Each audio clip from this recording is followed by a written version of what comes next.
Hello, donc on est le mardi 18 mai et je commence seulement aujourd'hui l'ouverture de cette nouvelle semaine de vlog. J'ai pas pu enregistrer hier parce que à peine j'avais déposé ma fille à l'école que la directrice m'appelait pour me dire que la maîtresse était absente et non remplacée. Donc comme j'étais en télétravail, je suis allée la récupérer, donc avec ma fille à la maison, même si elle est dans sa chambre, voilà, je voulais enregistrer à midi sur ma pause déjeuner, moi ne mangeant pas pour pouvoir enregistrer, mais forcément il fallait bien que je nourrisse ma fille, et donc du coup je ne vais pas enregistrer. Et en même temps, j'étais pas super en forme, avec une migraine ophtalmique sur mon œil faiblard sur toute la journée. C'était pas la grande joie.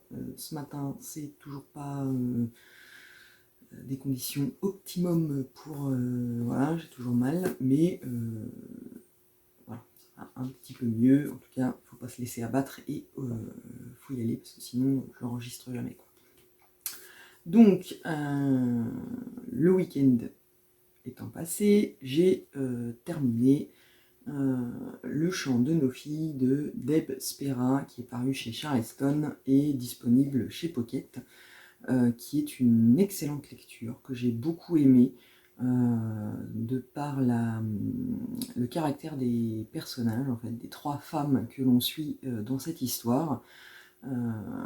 Trois femmes différentes, mais qui savent toucher le lecteur à différents niveaux, en fait, et du coup ça se lit très bien. La tension et le rythme s'accélèrent au fil... Enfin, s'accélère, non, la tension en tout cas augmente au fil des pages parce que on sent qu'il y a un truc, qu'il va se passer un truc, et on ne sait pas quoi, et on attend. Et on suit toujours donc les trois femmes. Donc Gertrude, une femme blanche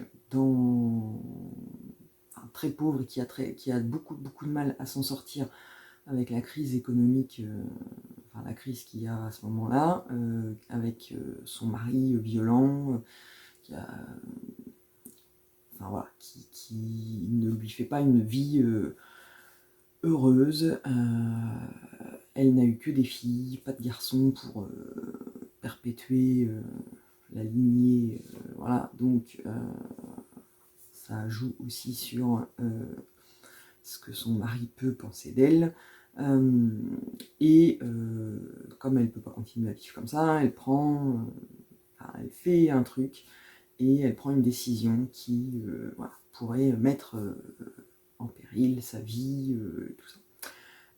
Il y a aussi Oretta, donc Retta, qui est une femme noire qui travaille pour la famille Coles.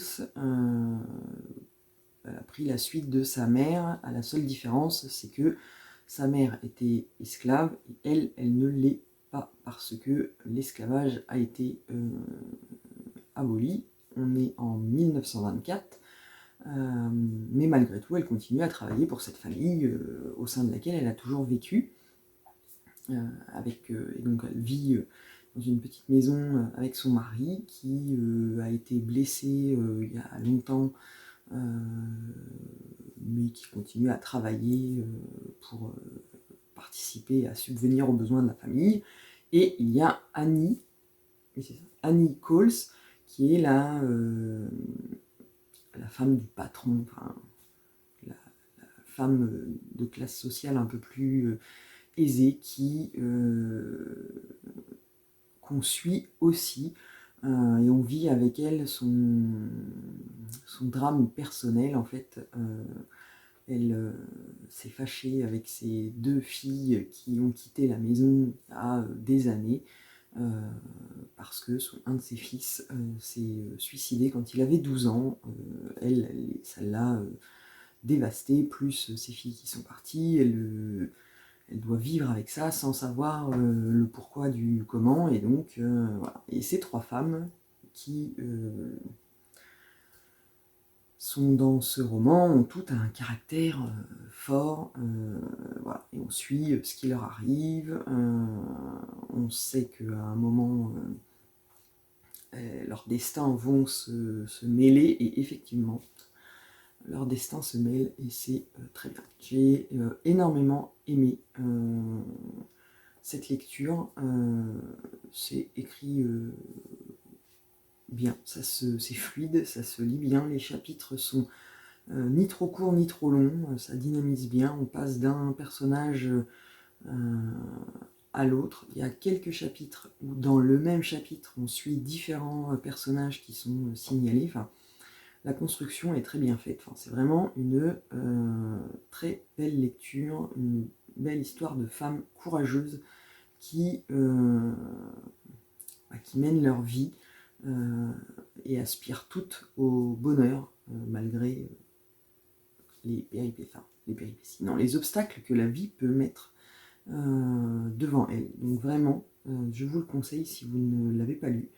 Vous pouvez y aller, vous passerez un bon moment de lecture. Après, il faut s'accrocher, il y a des moments qui sont hyper émouvants et poignants. Donc, voilà. Mais sinon, c'est vraiment, vraiment une très belle lecture.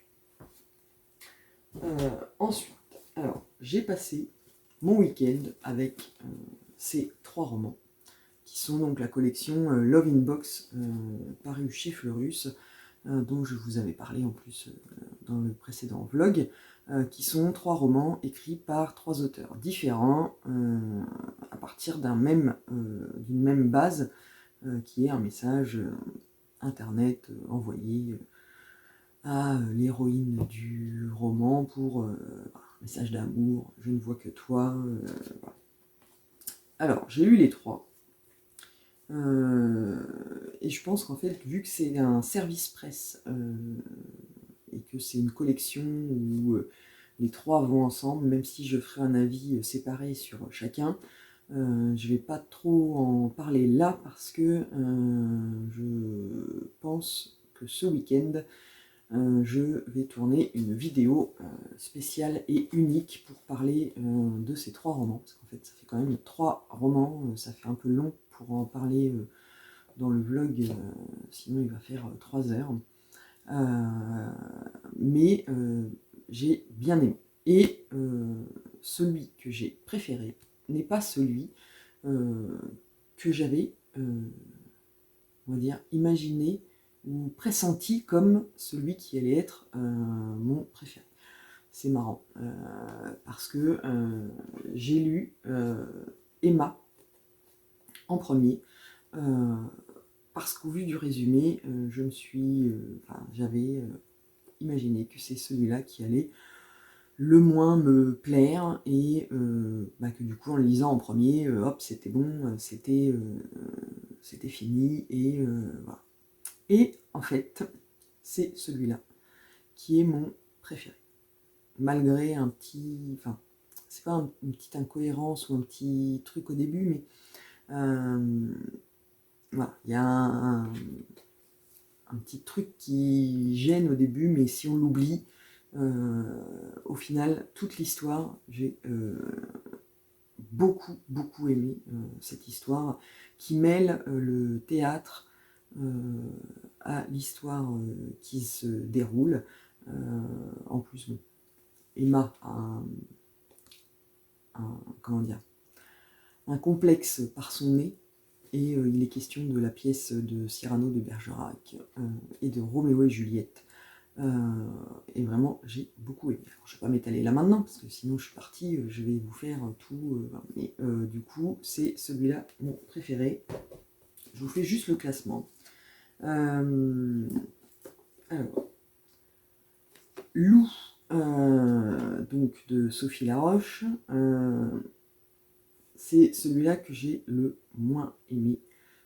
J'ai pas accroché plus que ça. Alors après, je l'ai lu en deuxième, il est passé juste derrière Emma, que j'avais beaucoup, beaucoup aimé.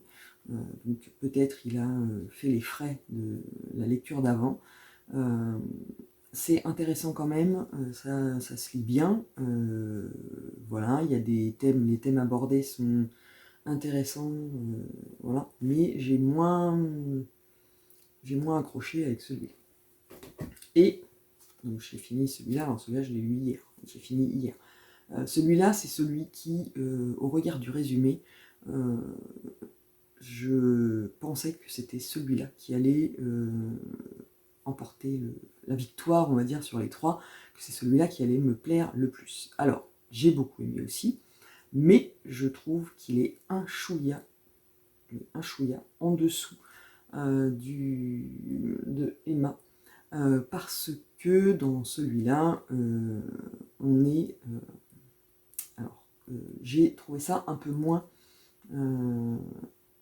original, parce que en lisant le résumé et au regard du message reçu, c'est ce qu'on... Enfin, moi, c'est ce que j'avais imaginé tout de suite comme histoire qu'on pouvait faire avec. Alors l'auteur nous réserve quand même des surprises et il fait les choses très bien, ce qui fait que c'est pour ça aussi que il est en deuxième position et que j'ai beaucoup aimé, parce que malgré le point de départ où on sent tout de suite que ça va être on va dire l'histoire la plus facile à raconter pour intégrer le message qui sert de base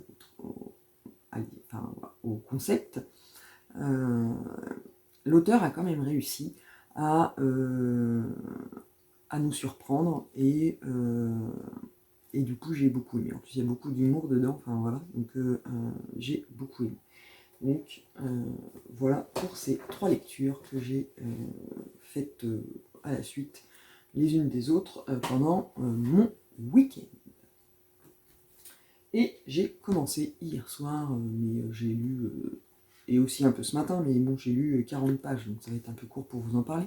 Mais j'ai commencé donc La croisière Charnwood de Robert Goddard, qui est paru au Livre de Poche et qui est la lecture commune du mois de mai, organisée par Alexia de My Book Vision sur Instagram, qui tous les mois sélectionne un roman pour une lecture commune. Alors c'est une lecture commune, mais en fait on lit le roman à notre rythme quand on a envie dans le mois, et c'est seulement à la fin du mois que elle fait un live où tout le monde peut participer et parler de sa lecture. Donc voilà, alors ça raconte l'histoire de Max et c'est quoi son prénom, le deuxième? Guy. Voilà.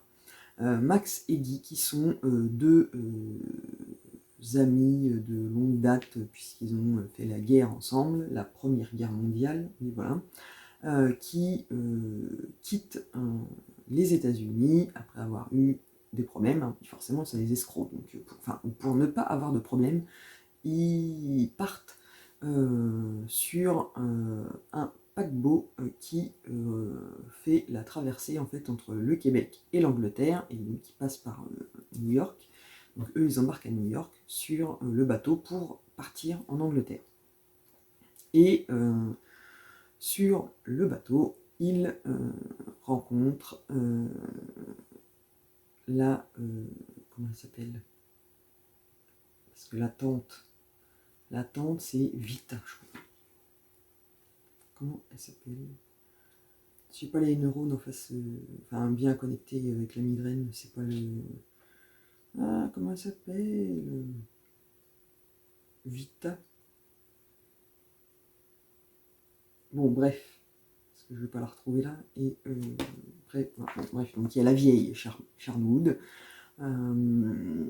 qui fait la connaissance donc de Guy en premier sur le pont où elle a failli se casser la gueule dans les escaliers, parce que la dame apparemment est décrite comme étant assez enveloppée, et en voulant retenir son chapeau, elle a raté une marche.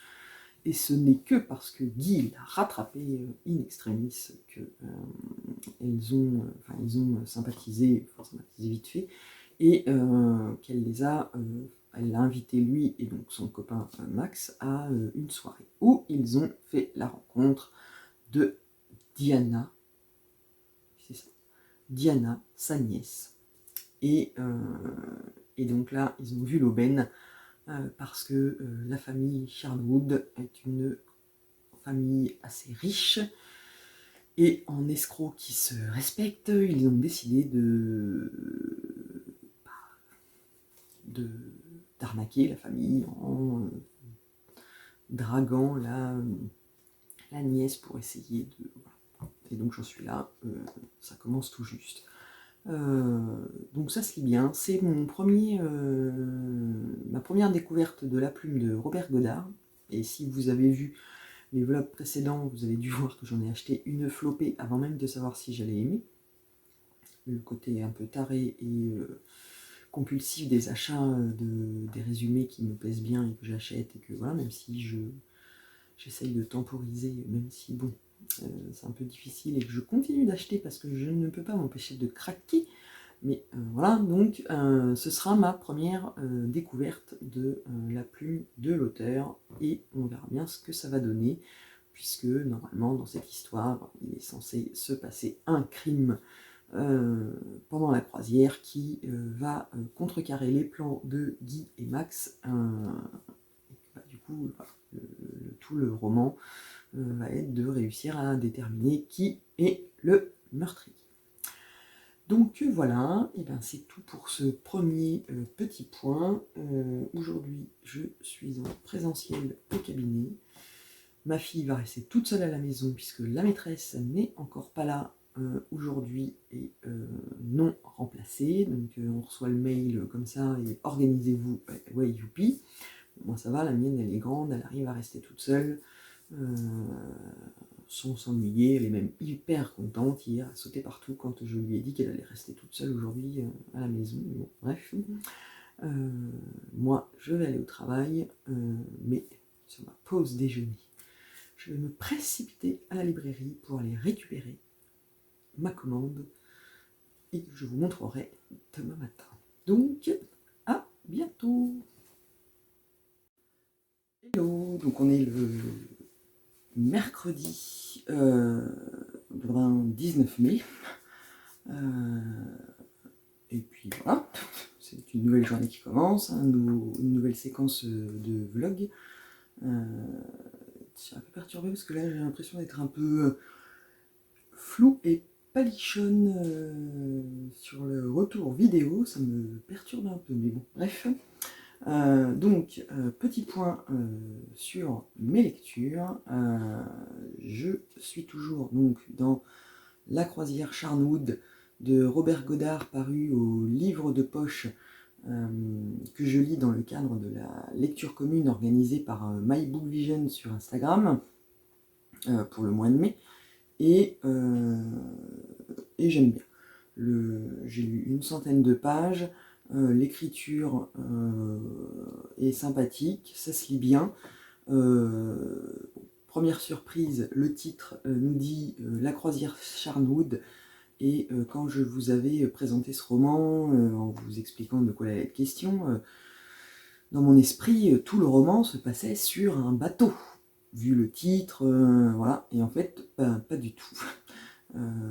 Effectivement, c'est sur le bateau que prennent Max et Guy pour traverser l'Atlantique et rentrer des États-Unis en Angleterre que ils font la connaissance donc de Vita Charnwood et de sa nièce Diana, avec dans l'idée de faire ce qu'ils savent faire le mieux, c'est-à-dire escroquer les gens, en draguant et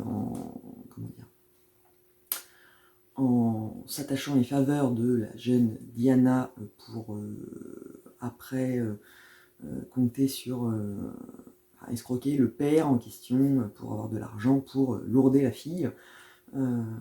Voilà, donc, ils essayent, ils font ça, voilà, sauf que là, ça ne se passe pas comme, en tout cas comme Guy l'avait espéré, puisque Max tombe réellement amoureux de la Diana, là, et du coup, il veut se marier avec elle, il veut pas l'arnaquer comme ils font d'habitude, voilà. Et donc, c'est comme ça que les péripéties commencent. Donc là, j'en suis une centaine de pages. Je l'ai arrêté pile poil, ça y est, le meurtre a eu lieu, avant d'aller prendre ma douche.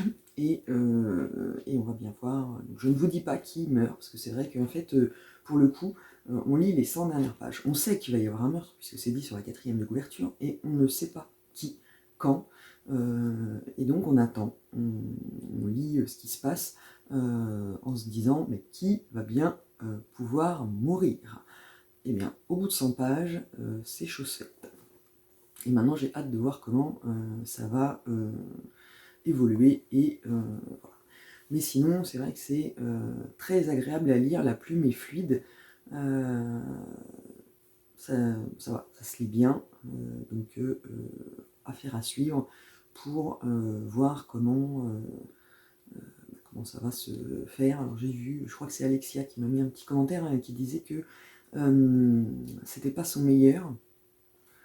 Voilà, bon, bah, nous on commence par celui-là, donc au final si c'est pas le meilleur, bah, on n'aura pas trop d'attente avec les suivants, et donc voilà.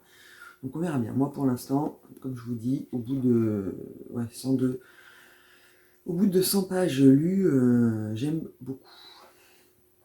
Donc, ça c'était pour le point sur ma lecture en cours. Je vous le disais dans la séquence d'avant, hier, je suis allé récupérer une commande à la librairie. Il y en a une autre qui est arrivée par la poste, et qui dit voyage à la librairie, dit craquage. C'est obligatoire. Enfin, en tout cas, en ce qui me concerne. Hein. Bon, en plus, là, j'ai eu des sous par ma maman pour mon anniversaire, donc voilà. Donc, je vous montre l'objet du deal, enfin, les objets du deal. Donc, j'ai été chercher La Cité de Letton de S.A. Chakraborty, paru chez De Saxus. Ne serait-ce que la beauté de l'objet livre, moi j'adore chez eux leur parution, c'est toujours, le travail éditorial est toujours magnifique. Donc, c'est un roman de fantasy orientale que j'ai vu la semaine dernière dans une vidéo de Kimi Collection. Voilà, Kimi Collection qui en parlait dans une de ses vidéos. Elle l'avait reçue, elle était toute excitée comme une puce. Et moi, quand elle en a parlé, ça m'a titillé et je suis allé lire le résumé. Et quand j'ai lu le résumé, c'était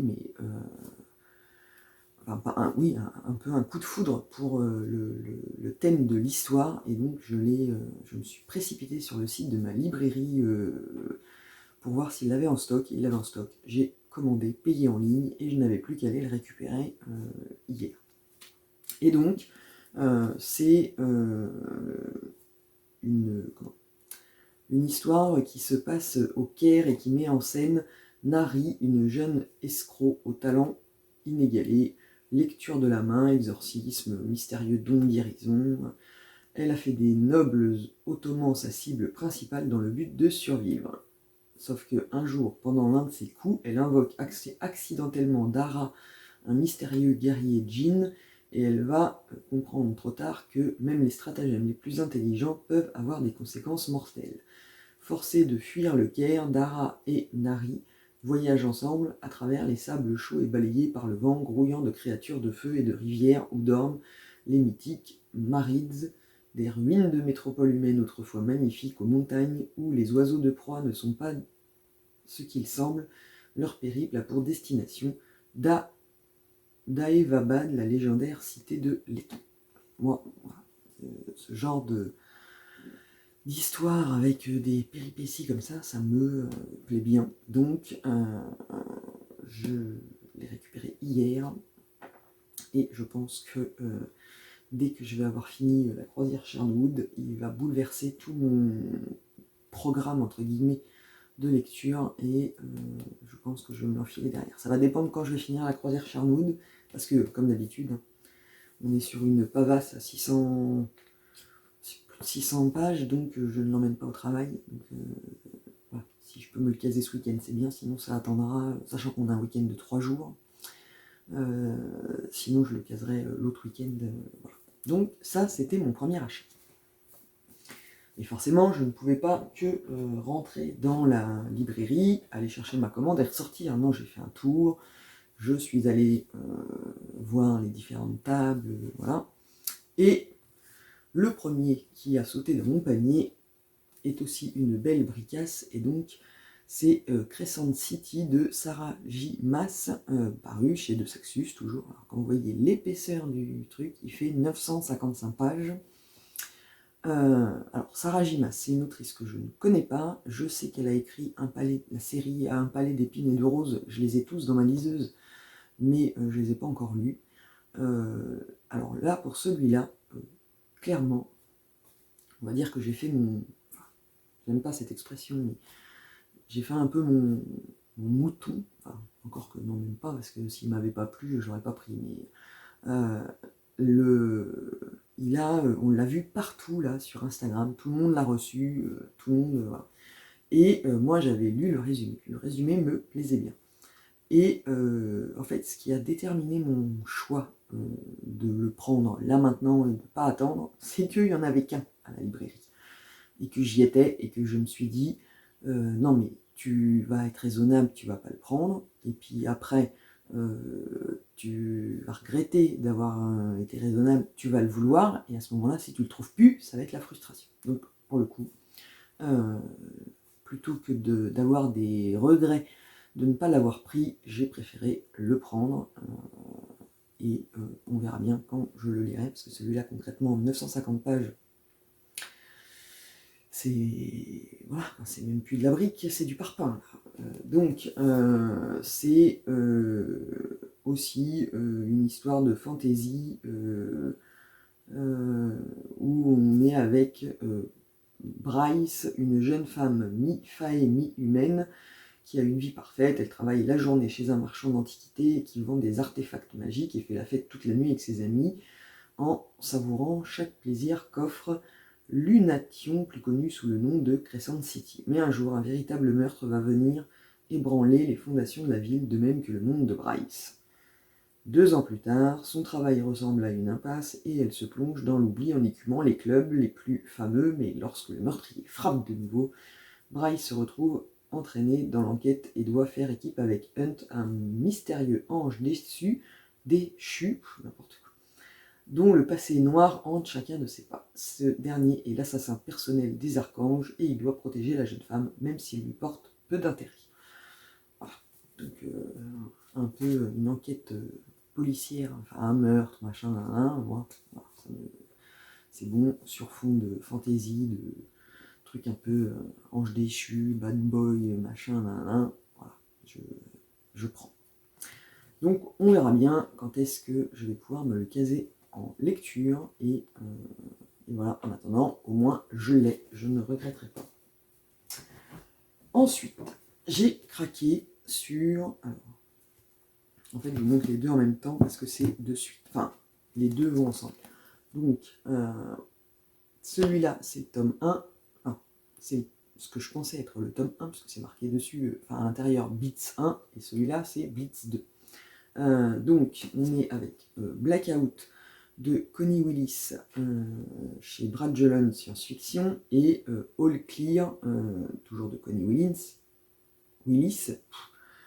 chez Bragelonne Science-Fiction. Donc en fait, moi, c'est celui-là que j'ai repéré en premier sur la table des livres de science-fiction, fantasy. Et quand j'ai lu le résumé, on nous dit Oxford... je dis des bêtises en fait, c'est pas celui-là que j'ai repéré en premier, c'est celui-là. Donc All Clear, et que derrière c'est marqué Londres, 29 décembre 1940, l'une des nuits les plus meurtrières du Blitz, pris au cœur de l'un des pires raids de l'époque, les historiens du futur. D'ailleurs, rien que là, les historiens du futur, c'est bon, j'étais amoureuse du bouquin. Michael, Mérop et Polly cherchent désespérément à revenir au XXIe siècle. Après, donc, en attendant de trouver un moyen de s'échapper, le trio tente de survivre aux bombardements et aux évacuations, mais il y a plus grave encore. D'après les archives oxfordiennes de 2060, Il semblerait que leurs interventions aient modifié le cours des événements et la guerre pourrait bien se terminer autrement, bouleversant l'histoire à jamais. Quelle que soit l'ampleur des sacrifices exigés, les voyageurs du futur doivent s'engager dans un combat acharné contre le temps. Donc en fait, c'est celui-là que j'ai vu en premier. Et le résumé m'a complètement conquise. Sauf que il y avait aussi celui-là qui était mis juste au-dessus. Et je me suis dit, tiens, c'est bizarre, ça serait bien une suite. Voilà. Donc là, on voit, est-ce que vous allez voir, que il y a marqué Blitz 2, donc voilà. Et sur le Blackout, qui est donc le tome 1, hop,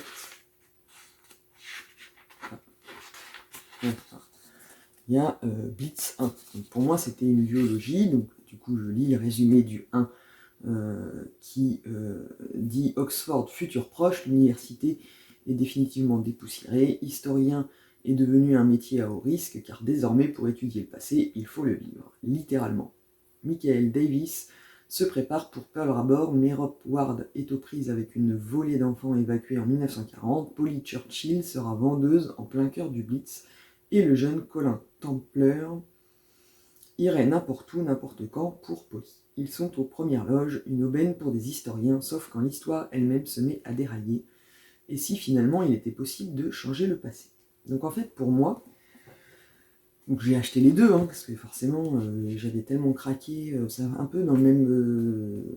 ça m'a fait penser à les chroniques de Sainte-Marie de Jodie Taylor, dont j'ai le tome 1 dans ma pile à lire et que je n'ai toujours pas lu. C'est un peu la même base, sauf que je suis pas sûr que l'histoire soit vraiment identique, mais bon, bref. Donc en fait, j'ai pris les deux parce que complètement conquise et qu'il fallait que je les ai les deux. Et ensuite, j'ai regardé sur internet et j'ai vu qu'il disait qu'en fait, les deux là constituent la troisième partie d'une saga écrite par l'autrice où il y a un tome 1 qui est... j'ai oublié le titre. Le Grand Livre, voilà, ça y est, ça me revient. Le Grand Livre, avec qui là, pour le coup, dans le passé, c'est au Moyen-Âge, et sans parler du chien, qui est donc le tome 2, et je ne sais plus à quelle période c'est. Et là, je me suis dit, ah merde, parce que clairement, ces deux-là, c'est parce que c'est la période qui me plaît de l'histoire qui va être visitée, mais je me dis, s'il y a un tome 1 et un tome 2 avant, pour l'histoire personnelle des personnages et savoir comment tout s'est mis en place, fatalement, il faut que je lise les deux précédents. Ni une ni deux, Rakuten est mon ami, je me suis trouvé les deux tomes d'occasion sur Rakuten, j'ai commandé, j'ai payé, ils vont arriver. Donc voilà. Donc après cela, je ne sais pas du coup quand est-ce que je vais les lire, parce que je vais recevoir les deux autres, il va falloir que je lise les deux autres. Mais en attendant, c'est deux histoires qui m'ont fait complètement craquer. Donc voilà. Après, j'avais commandé deux romans, parce que déjà il y en a un, c'est parce que c'est une relecture en fait, je vous montre, le très connu Le Journal d'Anne Frank, donc là c'est chez le Livre de Poche, c'est un roman que moi j'ai lu quand j'étais très très jeune, enfin au collège, j'avais adoré, il fait partie des romans qui ont provoqué mon goût pour cette période de l'histoire, puisque c'est vrai qu'au départ, entre celui-là et Au nom de tous les miens de Martin Gray, je le sais puisque je me le suis recommandé pour l'avoir et le relire. C'est les deux romans, mais qui parlent en fait de côté victime, les juifs, voilà. Et au début, moi, c'est comme ça que j'ai commencé, en lisant ce genre de roman, où j'adorais. Alors, j'adorais. Des fois, quand je dis ça, je me dis, mais comment on peut adorer lire des romans où on voit des personnes souffrir autant, et en fait, ça procure une telle émotion que, voilà, moi, ça me passionne, j'adore. Donc, le journal d'Anne Frank en fait partie, j'avais adoré quand j'étais jeune, j'ai envie de le relire pour voir comment maintenant voilà, je pense que j'apprécierai toujours autant. Et aussi le but caché de la maman que je suis est de pas réussir à convaincre, mais j'aimerais tellement que mes enfants le lisent aussi. Voilà, ma fille, je crois qu'elle l'avait emprunté une fois à la bibliothèque de son école, mais elle l'avait pas continué parce qu'il y avait d'autres lectures. Voilà. Donc là, au moins, comme ça, il est à la maison. Donc, si elle a vraiment envie de s'y remettre, elle pourra l'avoir. Parce que c'est vrai que moi, j'ai abandonné pour mes enfants la bibliothèque. Enfin, j'ai abandonné. Je préfère leur acheter les livres, quitte à les prendre d'occasion, mais parce que leur rythme de lecture, en fait, ne veut pas. Voilà, quand on emprunte à la bibliothèque, le délai pour lire le livre, c'est 3 semaines. Et le but, c'est pas qu'ils aient une pression de dingue pour lire en 3 semaines. Moi, s'ils passent un mois dans un livre, on s'en fout en fait du moment qu'ils lisent, s'ils ont envie. Du coup, il y a moins de pression. Les livres, ils sont à eux, ils les lisent quand ils ont envie. Voilà. Donc là, celui-là, moi, j'avais envie de le relire et il sera à la maison. Si ma fille a envie de le reprendre, elle pourra le lire. Ce sera très bien. Donc ça, c'était le premier. Et donc le dernier pour ce beaucoup l'intégrer dans le vlog, c'est Si c'est un homme de Primo Levi chez Pocket, et qui donc également est un témoignage d'un homme qui a été dans le camp d'Auschwitz.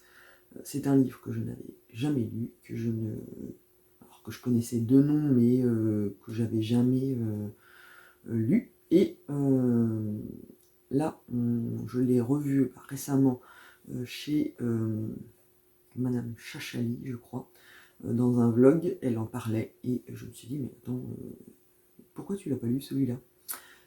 Donc, je l'ai commandé pour le lire, et donc, en plus, j'ai vu qu'il sort pas. Ils ont réédité le Devoir de mémoire, écrit par lui aussi. J'ai envie de le lire, mais du coup, je veux lire celui-là avant, parce que ça raconte sa vie dans les camps. Oui, c'est ça. Le Devoir de mémoire, normalement, il parle de sa vie après, comment il a vécu après avoir vécu de telles horreurs. Donc ça m'intéresse aussi. Donc il faut que je lise celui-là en premier avant de pouvoir lire le deuxième. Donc voilà, c'était tout pour aujourd'hui. Normalement, j'attends d'autres livres qui doivent arriver. En fonction, je viendrai vous voir demain pour vous les montrer quand je les aurai, en tout cas, parce que ma lecture en cours, aujourd'hui je suis en présentiel, ce matin je prends le train, ma copine est dans le train, donc je ne vais pas pouvoir lire. Donc je vais lire à midi et ce soir, donc je ne suis pas persuadée que j'ai beaucoup avancé demain pour vous en parler. Donc je viendrai vous voir demain que si j'ai reçu des nouveaux livres au courrier, sinon je reviendrai jeudi matin ou plus tard. De toute manière, pour vous, ça ne change rien puisque tout est raccroché bout à bout. Donc, à plus tard. Hello, donc on est le vendredi 21 mai et la journée commence très mal puisque depuis le milieu de la nuit, nous avons le chauffe-eau en panne qui fuit, d'où ma tête ce matin parce que nous n'avons plus d'eau, donc qui dit plus d'eau dit pas de douche. Et donc je suis à moitié coiffée. J'ai quand même fait un semblant de ravalement de façade pour être un peu plus présentable, mais bon bref, autant vous dire que c'est la joie. Je me ravis d'être en télétravail et de devoir appeler le plombier dès 8h pour espérer qu'il puisse venir nous sauver la vie. Enfin, bref, donc voilà les petits desiderata du matin. Voilà, qui annonce la journée super top. En attendant, ça ne m'empêche pas de venir enregistrer la dernière séquence de cette semaine de vlog pour vous faire un petit point sur ma lecture en cours et vous montrer les nouveaux livres qui ont rejoint ma pile à lire depuis la dernière séquence. Donc, je suis toujours dans La croisière Charnoud de Robert Godard, paru au livre de poche, que je lis toujours dans le cadre de la lecture commune organisée par Alexia de My Book Vision sur Instagram. Alors bon, c'est une lecture commune, on lit, il faut juste le lire dans le mois de mai et la discussion se fait à la fin du mois dans un live que Alexia organise sur Instagram. Alors, j'en suis arrivée à la moitié et j'aime beaucoup.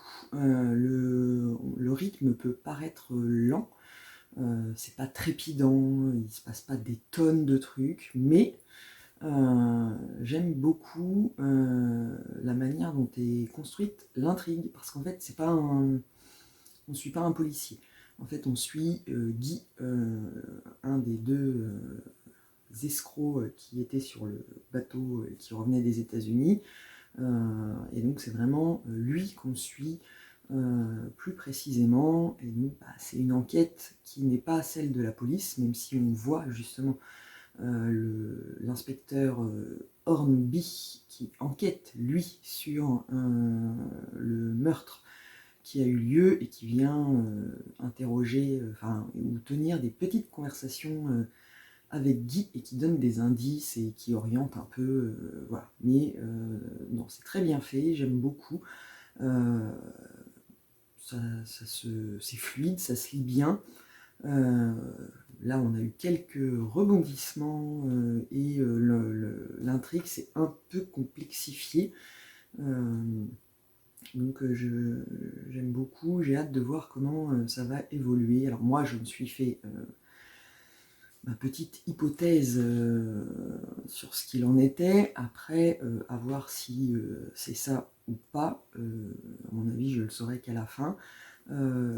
Et ça me fait beaucoup penser, de par le style et la manière de construire l'intrigue, au roman de Joël Dicker. Donc du coup, si vous aimez Joël Dicker, je pense que ce roman pourrait vous plaire, parce que c'est un peu la même façon, quoi. Il y a une enquête, mais c'est pas un truc avec un rythme de ouf, avec des explications, voilà. Et en tout cas, moi, j'aime beaucoup et j'ai hâte de connaître la suite. Donc, je pense que je vais le terminer ce week-end et je viendrai vous donner mon avis final, comme d'habitude, dans le prochain vlog. Alors, sinon, cette semaine, il y a des livres. Enfin, cette semaine, oui, vous en avez déjà vu, mais depuis, j'en ai encore reçu des nouveaux. Alors, tout d'abord, en service presse, j'ai reçu des éditions Fleurus, le deuxième tome de Dragonland. Et donc, le deuxième tome, c'est L'héritier du royaume caché. Donc, voilà, déjà, les couvertures, moi, je les trouve super belles. Alors, je ne sais pas si je peux vous montrer le tome 1. Est-ce qu'ils ont mis une photo? Non. Parce que du coup, alors moi je l'avais vu passer celui-là sur le feed Instagram de la maison d'édition et j'étais intriguée, donc j'étais allée lire le résumé du 1 et je me suis dit oh putain ça a l'air pas mal, voilà. Donc quand la maison d'édition m'a envoyé un email pour me proposer de recevoir le tome 2 en service presse, évidemment, j'ai dit oui. Après, il faut que je m'achète le tome 1 pour pouvoir lire le tome 1 avant celui-là, puisque comme c'est un tome 2, forcément, il faut avoir lu le tome 1 avant pour tout comprendre. Mais j'ai hâte de découvrir cette série. Alors après, vous parlez du résumé là. C'est une histoire de dragon, hein, forcément. Mais le résumé de là va spoiler le résumé du tome 1. Donc je pense que ce week-end, en plus je l'ai vu l'autre fois, le tome 1 dans mon supermarché. J'aurais dû le prendre là, mais bon, bref. Je vais le prendre ce week-end et du coup je viendrai vous en reparler au début du vlog de la semaine prochaine, comme ça vous en saurez un peu plus. Et sinon, j'ai acheté aussi des livres. Parce que c'est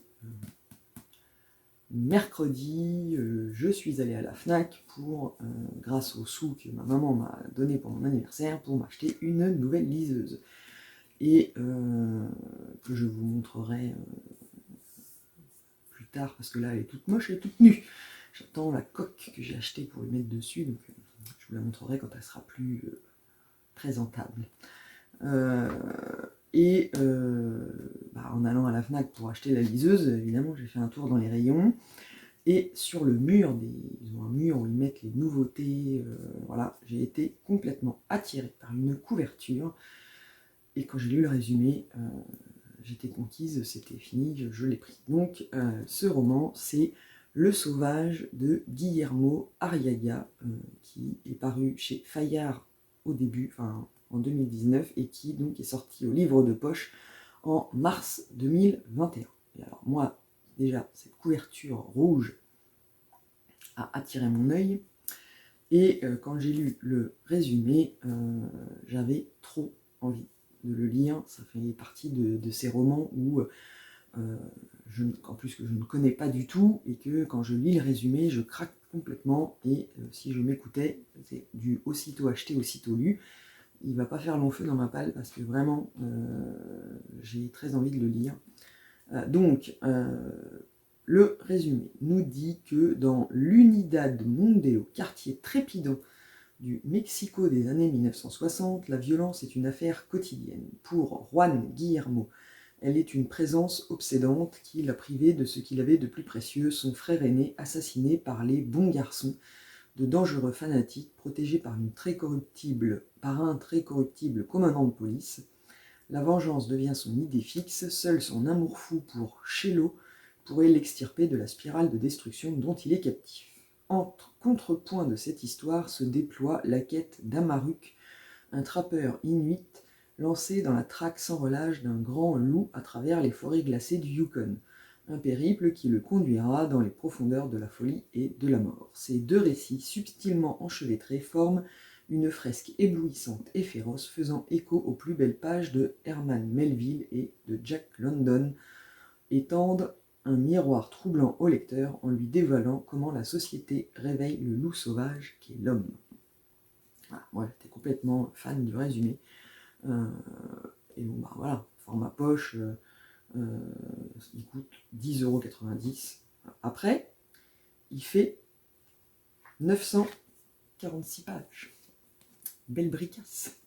Mais voilà, j'avais très envie, moi je ne connaissais pas. Si vous qui passez par ici, vous connaissez, vous l'avez lu, n'hésitez pas, dites-moi en commentaire ce que vous en avez pensé, ça m'intéresse. J'ai posé la question sur Instagram quand j'ai posté la photo de mon achat, et personne ne m'a répondu comme quoi il l'avait lu. Voilà. Donc comme c'est un roman que j'ai pas vu passer du tout en grand format, ni même au mois de mars quand il est sorti en poche, ça m'intéresse. Si vous l'avez lu, n'hésitez pas, commentez et dites-moi. Alors ensuite, j'ai acheté Germania de Harald Gilbers chez 10-18. J'ai pris celui-là parce qu'en fait, toujours en librairie, j'avais craqué pour La Vengeance des Cendres de cet auteur, qui est sorti chez 10-18 toujours en format poche. Donc là, tout récemment, il vient de sortir, et j'avais complètement craqué.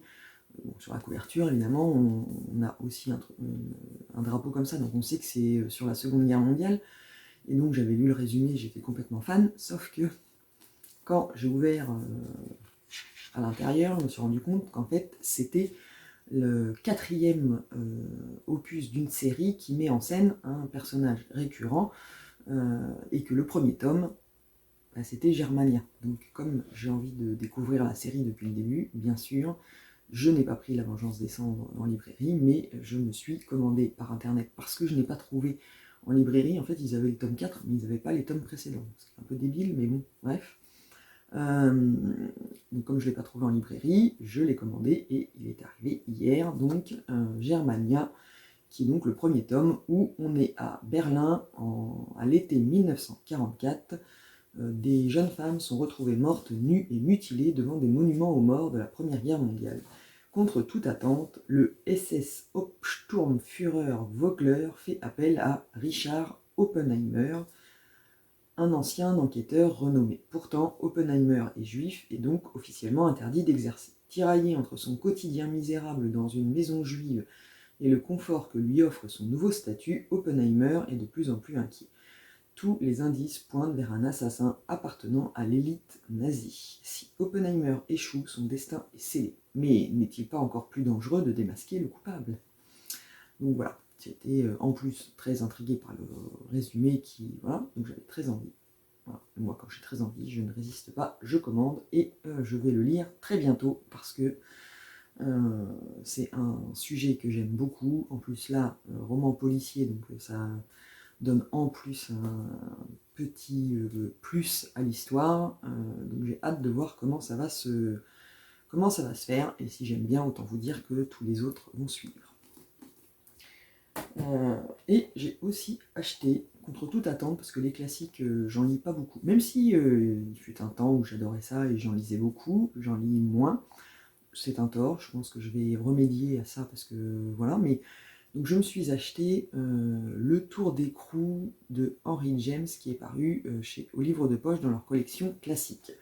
Alors ils disent que c'est une nouvelle parce qu'au final elle fait 200 pages. J'aurais dit que c'était un très court roman, mais bon, on m'a dit que c'était une nouvelle, donc moi je veux bien. Et donc, c'est en voyant passer un post sur Instagram de lecture sur ordonnance. Elle a fait un post où elle l'a lu, et elle a fait sa chronique. Et alors moi, en lisant la chronique, j'étais conquise en me disant mais il faut que je le lise. Voilà, donc évidemment, je l'ai commandé sur le méchant Amazon.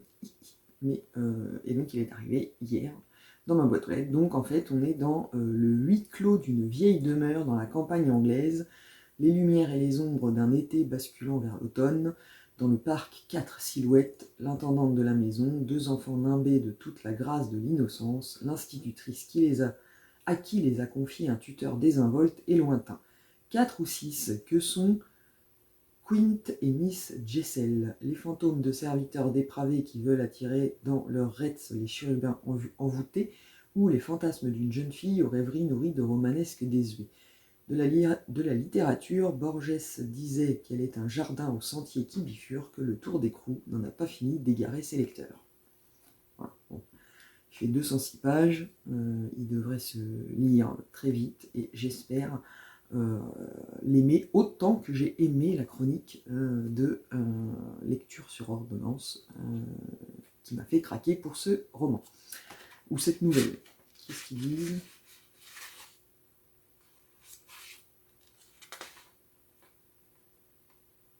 Bon, ils disent rien.